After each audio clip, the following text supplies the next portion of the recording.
नहीं, सुकून ये दिल क्यों पाता नहीं, क्यों तोड़ूं खुद से जो थे वादे, दिल क्यों पाता नहीं। दिले सब ধ্বংস করে দেখাবো কাকে।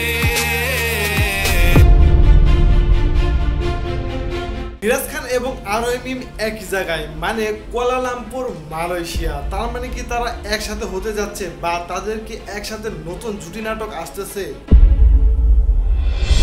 হ্যালো গাইস, কেমন আছেন সবাই? আশা করি সবাই ভালো আছেন। তো গাইস, আপনারা তো কম বেশি অনেকেই জানেন যে বর্তমান মিরাজ খান শাইলা সাথী কুয়ালালামপুর মালয়েশিয়া গেছে শুটিং এর জন্য। সেখানে তারা নতুন নাটকের শুটিং করতেছে এবং রিসেন্টলি আরোহী মিমও সেইখানে গিয়েছে নতুন নাটকের শুট করার জন্য। क्यों होश में आता नहीं, सुकून ये दिल क्यों पाता नहीं, खुद से जो थे वादे के अब ये इश्क निभाना नहीं। তো যেহেতু মিরাজ খান এবং আরোহী মিম একই জায়গায় আছে কুয়ালালামপুর মালয়েশিয়া, এবং দেখলেই বোঝা যাচ্ছে যে আরোহী মিম এবং মিরাজ খান একই জায়গায় আছে, তো তার মানে হয়তো তাদের নতুন জুটি নাটক আসতে চলেছে এমনটাই ভাবতেছে যারা কিনা মিরহি লাভার। কারণ তারা এখন পর্যন্ত চায় যে মিরাজ খান এবং আরোহী মিম যেন আবারও এক হয়ে যায়।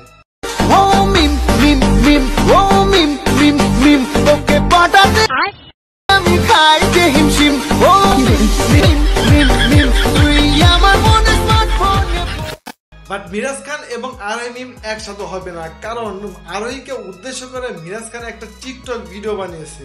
और उसे लगता है कि मैं अभी भी उसे पसंद करता हूँ। हमारे खानदान में गिरी हुई चीजें नहीं उठाते।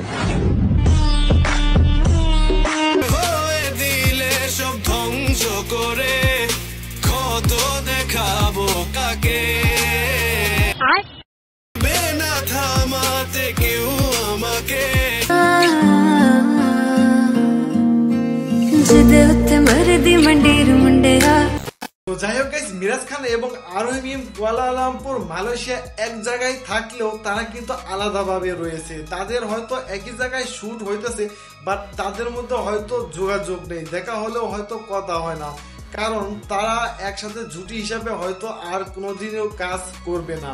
এবং আরোহী মিম যেহেতু মালয়েশিয়া কুয়ালালামপুর গেছে, তো সেখানে নতুন নাটকে শুট করতেছে, আর যেই নতুন নাটকে শুট করতেছে হচ্ছে নির্জনের সাথে জুটি বেঁধে, মানে নির্জনের সাথে জুটি বেঁধে আরোহী মিমের নতুন নাটক আসতে চলেছে এবং যেটা শুট চলতেছে বর্তমান মালয়েশিয়ায়। তো যাই হোক গাইস, মিরাজ খান, শাইলা সাথী এবং আরোহী মিম তিনজনই এখন বর্তমানে মালয়েশিয়ায় আছে এবং তাদের বর্তমান নতুন নাটকের শুট চলতেছে। সো মিরাজ খান, আরোহী মিম এবং শাইলা সাথী এরা বর্তমান যে শুটগুলো করতেছে মালয়েশিয়ায়, এই নতুন নাটকগুলো দেখার জন্য কে কে এক্সাইটেড অবশ্যই ভিডিওটিতে লাইক দিয়ে কমেন্ট করে আপনার মতামত জানিয়ে দিবেন। তো গাইস, আজকের ভিডিও এই পর্যন্তই। যদি ভিডিওটি ভালো লেগে থাকে অবশ্যই লাইক দিবেন, কমেন্ট করে আপনার মতামত জানাবেন, শেয়ার করবেন এবং এই চ্যানেলে নতুন হয়ে থাকলে অবশ্যই সাবস্ক্রাইব করে পাশে থাকা বেল বাটনটি বাজিয়ে দিবেন। ধন্যবাদ।